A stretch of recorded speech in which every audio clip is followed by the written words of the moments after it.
Ramayan Part 2, The King of Ayodhya. As foretold by Brahma, Valmiki began composing the story of Ram. It was a beautiful poem, narrating many dramatic events and containing shades of every emotion. As he completed this grand work, Valmiki began to wonder, who would be skilled enough to recite this wonderful story and take it to the world?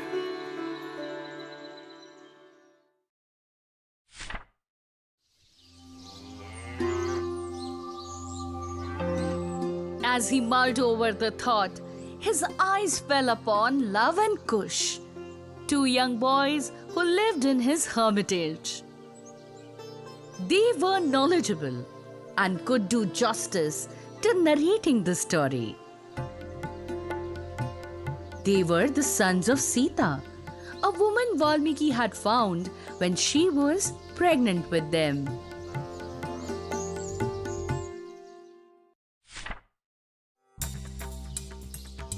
Valmiki began teaching them the Ramayan, and the two boys memorized every word of the epic poem. As they began reciting it with passion, large audiences started gathering to listen to them. Slowly, their fame spread far and wide.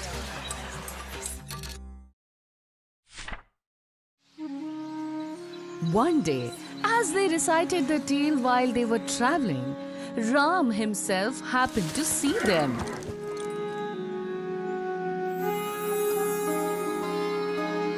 Impressed by the manner in which they were narrating his story, he invited them to his palace.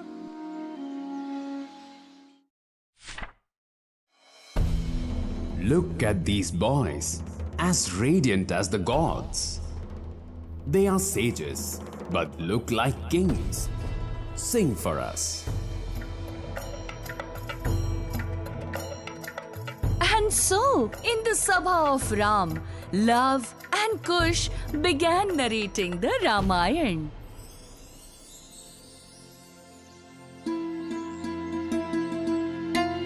Ruler of the kingdom of Ayodhya, Dashrath was known to be just and brave. From the window of his palace, he looked out at his lovely capital city of Kosal on the banks of the Sarayu River. His kingdom was prosperous and his subjects were contented.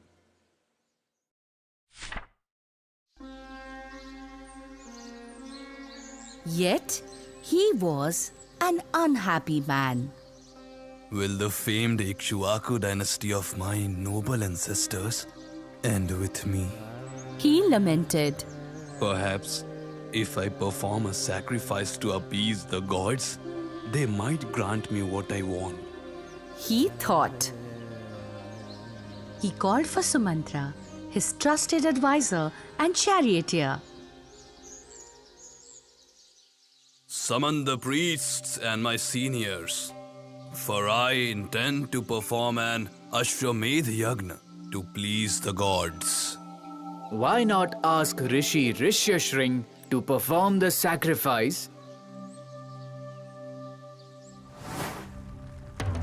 A long time ago, when the kingdom of Ang was going through a severe drought, it was only Rishi Rishyashring who could appease the gods and bring rain to end the drought.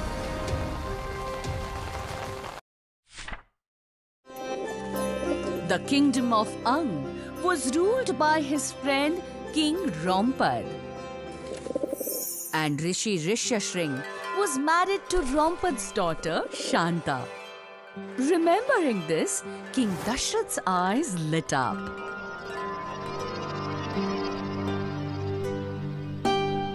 Surely, Rompad will convince his son-in-law to come to Ayodhya to help me perform the sacrifice. I shall set off for Ang immediately.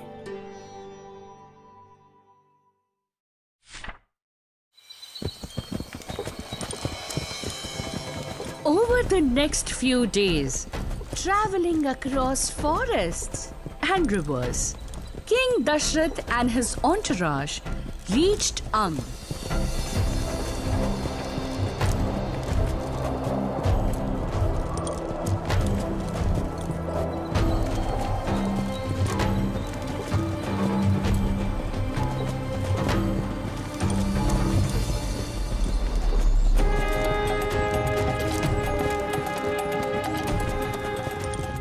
Where he was received with great affection.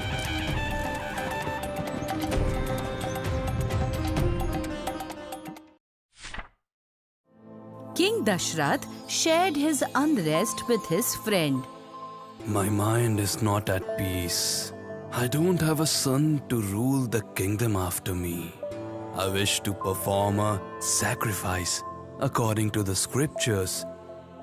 If Rishi Rishyashring is able to perform the sacrifice for me, I will be able to achieve my heart's desire. I request your permission to allow your daughter Shanta and son-in-law Rishyashring to come to my city to perform the necessary rites. Certainly. Rampad gave his permission instantly.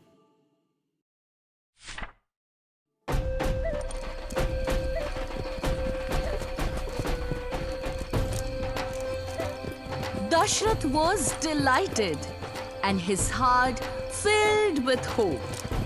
When he returned to Kosal with Shanta and Rishyashring, the people of Ayodhya welcomed them by beating drums and blowing on conches.